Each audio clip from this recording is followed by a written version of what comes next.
سيئات أعمالنا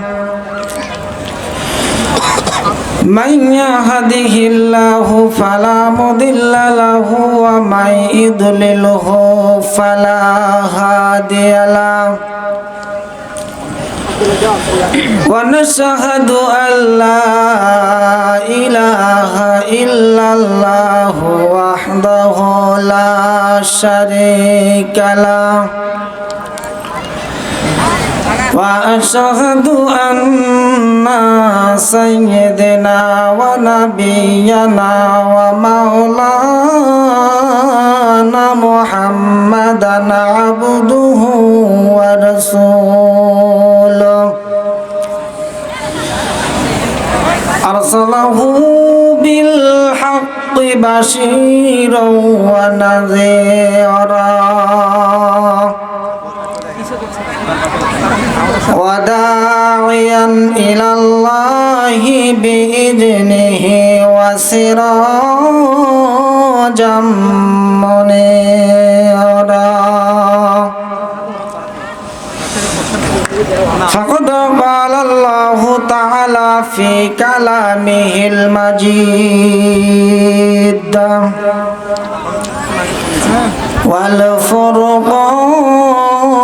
والفرقانه الحميد أعوذ بالله من الشيطان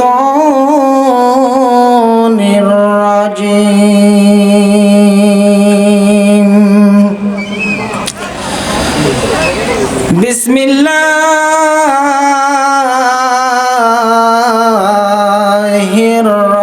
الرحمن الرحيم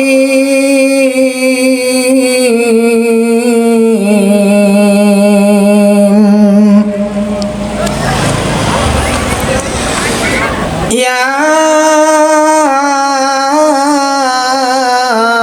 أيها الذين آمنوا اركعوا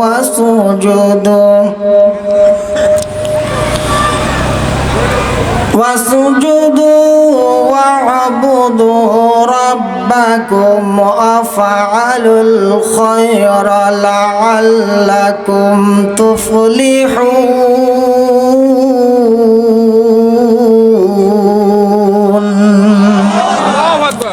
صدقت يا ربنا اللهم صل على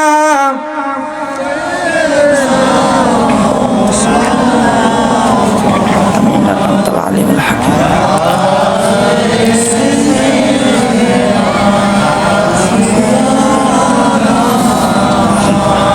এই দরুদ মদিনা পর্যন্ত যাবি হ্যাঁ ঢাকা এয়ারপোর্টই তো যাবি না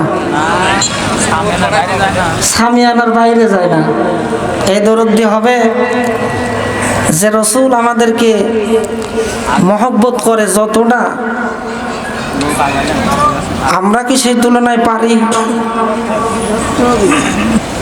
মদিনায় রসুল শুয়ে কান্দেন তার পরিবারের জন্য না উম্মতের জন্য কে পরিবারের জন্য কাঁদতে পারতেছে না সে কাঁদতেছে কাদের জন্য তারই তো উম্মত আমরা না অস্বীকৃতি করছি উম্মত কার সবাই বলেন উম্মত কার তো সেই রসুলের উম্মত যদি আমরা হই তাহলে দরুদ আসতে হবে না জোরে হবে দেই কিরাম জোরে পারেন দেই পড়েন আল্লাহুম্মা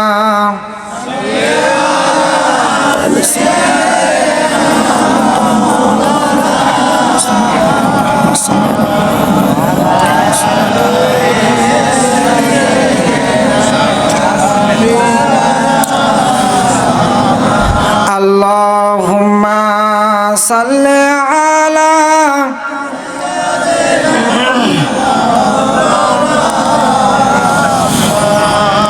wa ala ali sayyidina rasulana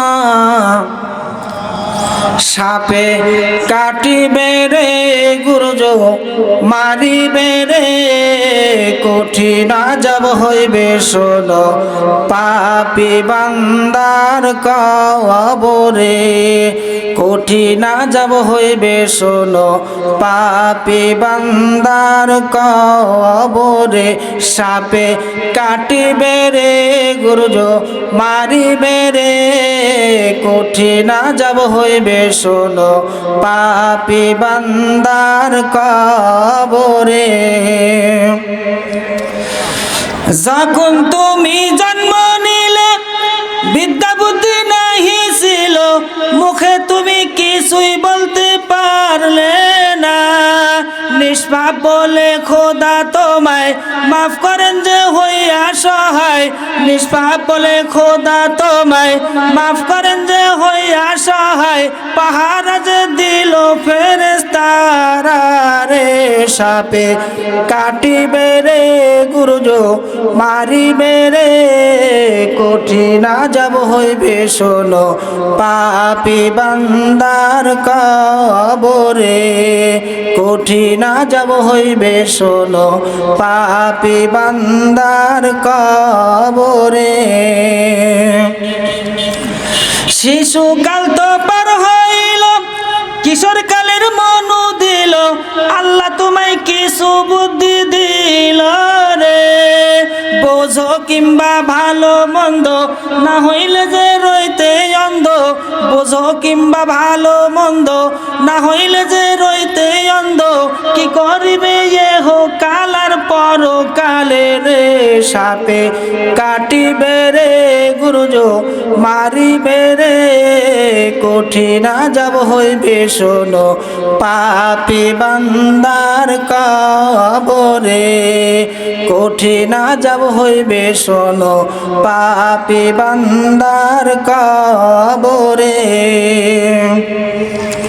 কিশোর কাল তো পার হইল যৌবন কালের মনু দিল আল্লাহ তোমায় পুরা বুদ্ধি দিল রে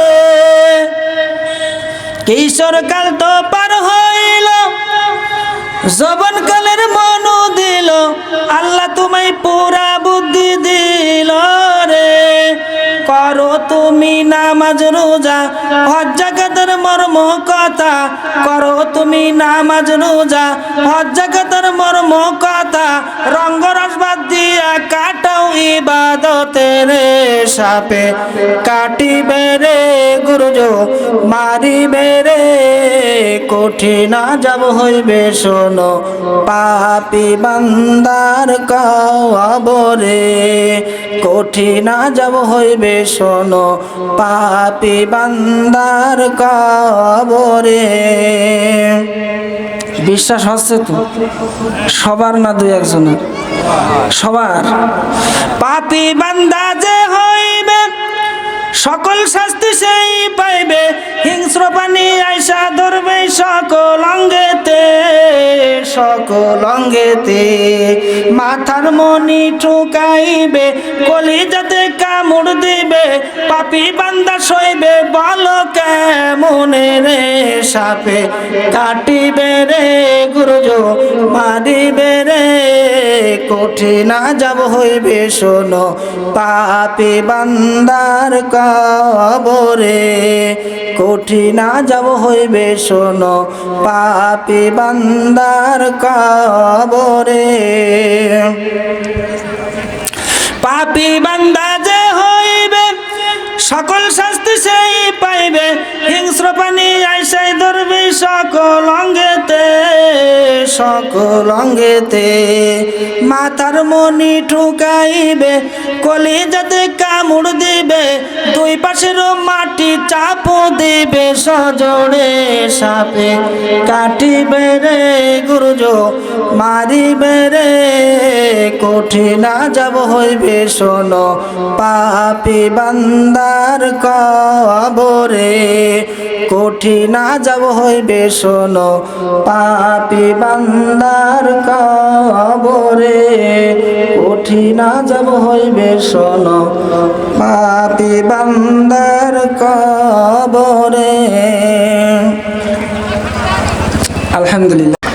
জান্নাতের দরজায় যে গাছটা লাগিয়ে দিলেন, গাছটা তো ছোট থাকবে না, আল্লাহ রাব্বুল আলামিনের নির্দেশে বড় হতে থাকবে। কিয়ামতের ময়দানে যেদিন বান্দাগুলিরা জাহান্নামী হতে লাগবে, বান্দিগুলিরা জাহান্নামী হতে লাগবে, ঠিক এমতো অবস্থায় গাছের জবান খুলে যাবে। গাছ ডাক দিয়া বলবে, আল্লাহ, জান্নাতের দরজায় কার জন্য আমাদেরকে রোপণ করেছিলে, কার জন্য বানিয়েছিলে? রব্বুল আলামিন বলবেন, তোমাকে রোপণ করা হয়েছিল আমার দুনিয়ার বান্দা বান্দির জন্য। ওরা মাহফিলের মধ্যে বসে আমি রব্বুল আলামিনের শুকরিয়া আদায় করতে গিয়ে একবার সুবহানাল্লাহ বলেছিল, আর এটা বলার কারণে আমি রব্বুল আলামিন খুশি হয়ে তোমাকে এই জান্নাতের দরজায় রোপণ করেছিলাম, তুমি বড় হয়েছো। গাছ ডাক দিয়ে বলবে, রব্বুল আলামিন, আমাকে যার জন্য রোপণ করা হলো, আমি যার জন্য সৃষ্টি হইলাম, সেই বান্দাটা, সেই বান্দিটা কোথায়? সেদিন যদি এই সাদিয়ান গাছা মাহফিলে সুবহানাল্লাহ বলার কারণে আল্লাহর জান্নাতের দরজায় যদি গাছ হয়ে যায়, আর ওই গাছটা যদি কিয়ামতের ময়দানে আমার আপনার জন্য সুপারিশ করে, আল্লাহ রাব্বুল আলামিন বলেছেন, আমি কোন জান্নাতি নিয়ামতকে জাহান্নামের মধ্যে ফেলে দেব না। গাছ বলবে, আল্লাহ যেহেতু আমাকে যার কারণে সৃষ্টি করেছেন, রোপণ করেছিলেন, সেই বান্দা বান্দি যদি জাহান্নামে যায়, আমি গাছ জান্নাতের দরজায় দাঁড়াইয়া লাভ কি? আমাকেও জাহান্নামের মধ্যে নিক্ষেপ করেন। রব্বুল আলামিন ডাক দেয়া বলবে, না না না, তুমি হলে জান্নাতি নিয়ামত, সুতরাং জান্নাতি নিয়ামতকে আমি জাহান্নামে দিতে পারবো না।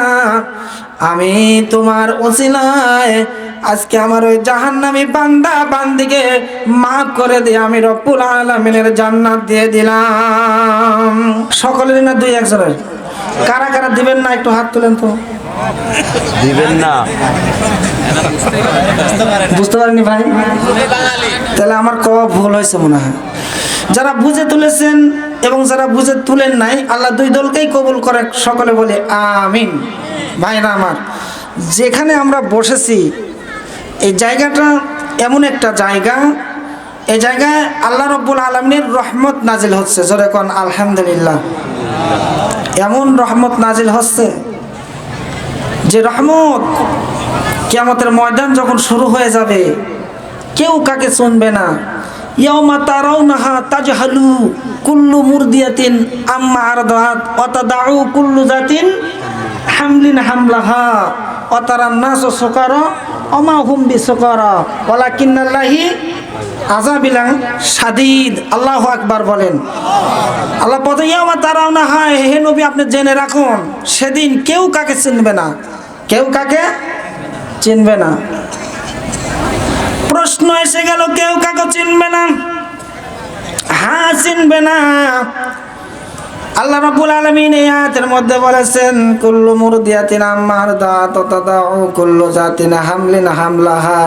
এমন পরিবেশ হয়ে যাবে, সেই দিন মা সন্তানকে পর্যন্ত ভুলে যাবে। সেই দিন মা তার ছেলেকে পরিচয় দিবে না, ছেলে তার মাকে পরিচয় দিবে না। গর্ভপাত হয়ে যাবে। লম্বা কথা, অনেক কথা, এমন ময়দান হবে সেই দিন। আল্লাহ রাব্বুল আলামিন এই ময়দানের মধ্যে বিচারের কাঠগড়া নিয়ে বিচারের জন্য দাঁড়িয়ে যাবে। লক্ষ লক্ষ কোটি কোটি মানুষ রাসূলের উম্মত সহ এক ময়দানে যখন দাঁড়িয়ে যাব আমরা, এই ময়দানে দাঁড়ানোর পরে আল্লাহ রাব্বুল আলামিন 350টা 349টা আসন আল্লাহ রাব্বুল আলামিনের ডান পাশে থাকবে, আর একটা মাত্র সিংহাসন আল্লাহ রাব্বুল আলামিনের বাম পাশে থাকবে। সকল আম্বিয়া ইকরামগণ এই সিংহাসনের উপরে আসন গ্রহণ করবে। আল্লাহ রাব্বুল আলামিন সিংহাসনে বসে যাবে, কিন্তু বিচার কার্য শুরু হবে না। ডাক দিয়ে বলবে, বিচার কার্য শুরু হয় না কেন? আল্লাহ রাব্বুল আলামিন বলবেন, আমার নবী, আমার বন্ধু, আমার দোস্ত এখনো পর্যন্ত আমার বাম পাশের সিংহাসনে আসন গ্রহণ করে নাই। সেদিন পরিস্থিতিটা এমন, 50,000 বছর দাঁড়িয়ে থাকা লাগবে। কয় বছর? একেবারে সোজা সিধা রাস্তায় দাঁড়ানো সম্ভব না। কিয়ামতের ময়দানটা ভয়াবহ ময়দান বন্ধুগণ, এমন ভয়াবহ ময়দান সেদিন তো কেউ কাউকে চিনবে না। আর আমার নবী আপনার নবী সেই দিন কিয়ামতের ময়দানে পাগল পারা হয়ে যাবেন, এমনই পাগল পারা হয়ে যাবেন, ভুলে যাবে কিয়ামতের কথা, সেজদায় পড়ে থাকবে কিয়ামতের ময়দানের কোনো একটা জায়গা। আল্লাহ রাব্বুল আলামিন ডাক দেয়া বলবে, জিবরাইল সকলকে পাইলাম কিয়ামতের ময়দানে, কিন্তু আমার বন্ধু আমার হাবিবকে তো এখনো পর্যন্ত পাইলাম না, কোথায় সে খোঁজ করো।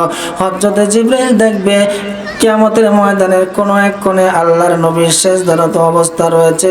ডাক দিয়ে বলবে, জিবরাইল ইয়া রাসূলুল্লাহ ইয়া হাবিবাল্লাহ, দেরি কইরেন না, কিয়ামতের ময়দান শুরু হয়ে গেছে, আপনার উম্মত আপনার জন্য পাগল পারা হয়ে গেছে। জোরে কোন আলহামদুলিল্লাহ। আপনার পাগল পারা উম্মতগুলি আপনাকে দেখার জন্য পাগল পারা হয়ে গেছে। হযরত জিবরাইলের সালামের কোনো জবাব নাই, কোনো আওয়াজ দেবেন না। হযরত জিবরাইল ফিরে আসবে আল্লাহর কাছে, আল্লাহ আপনার বন্ধু আপনার নবী সেজদায় পড়ে গেছে, সেজদা তো তুলে না।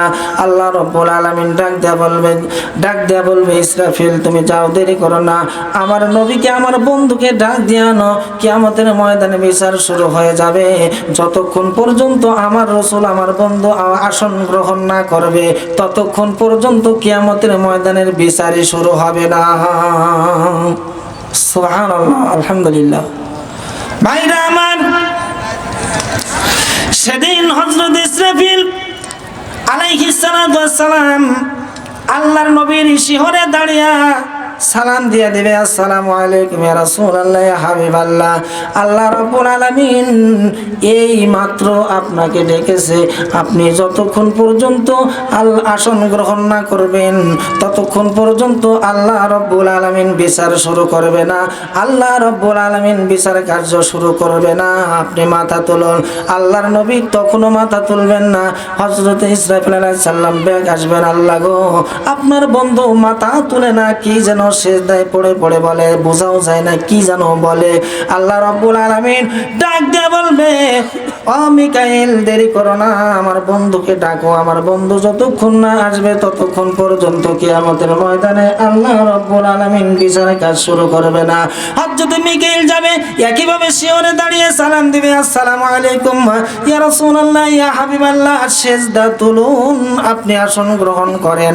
আপনি আসন গ্রহণ না করা পর্যন্ত আল্লাহ রাব্বুল আলামিন কিয়ামতের ময়দানে বিচার শুরু করবে না, আল্লাহর নবী সেজদা তুলবে না। সেই দিন শেষ পর্যন্ত আল্লাহ রাব্বুল আলামিন বলবেন, আজরাইল তুমি যাও, আমার হাবিবকে বলো, আমার হাবিব আজকে কিয়ামতের ময়দানে যেটা দাবি করবে, যা চাইবে, আমি রব্বুল আলামিন আমার বন্ধুকে সেটা দিয়ে হলেও সন্তুষ্ট করব।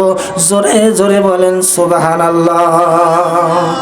হযরত আজরাইল যাবেন, সালাম দিয়ে দেবেন, আসসালামু আলাইকুম ইয়া রাসূলুল্লাহ ইয়া হাবিবাল্লাহ, আপনি সেজদা তুলুন, সুসংবাদ শুনুন, সেজদা তুলে সুসংবাদ শুনুন, আল্লাহর হাবিব সেজদা তুলবে না সেই দিন। এবার হযরত আজরাইল বলবে, হুজুর আল্লাহ রাব্বুল আলামিন এই মাত্র ঘোষণা দিয়ে দিলেন, আপনি আজকে কিয়ামতের ময়দানে যেটা দাবি করবেন, যা চাইবেন, আমার আল্লাহ আপনার সমস্ত দাবি পূরণ করার জন্য প্রস্তুত। সুবহানাল্লাহ। আরে রাসূলের জন্য দরুদ পড়লাম, মাশাআল্লাহ। আজকে আমরা এরকম রাসূলের প্রতি যে মহব্বত করতে হবে, এটাও আমরা ভুলে গেছি। হায় হায়, সেই দিন আল্লাহর নবী উম্মতের জন্য একটু কৌশল অবলম্বন করবেন। কৌশলটা এমন কৌশল অবলম্বন করবে, আল্লাহর নবী রুকু থেকে সিজদা থেকে একটা গোড় দিয়ে ডানের দিক হয়ে পড়ে যাবে। জোরে কোন আলহামদুলিল্লাহ। আবার একটু বামের দিক গড়াগড়ি দেবে, রক্তে ভেজা শরীর, পানিতে চোখের পানিতে ভেজা শরীর, আল্লাহর নবীর সমস্ত শরীরগুলি ভিজা থাকবে।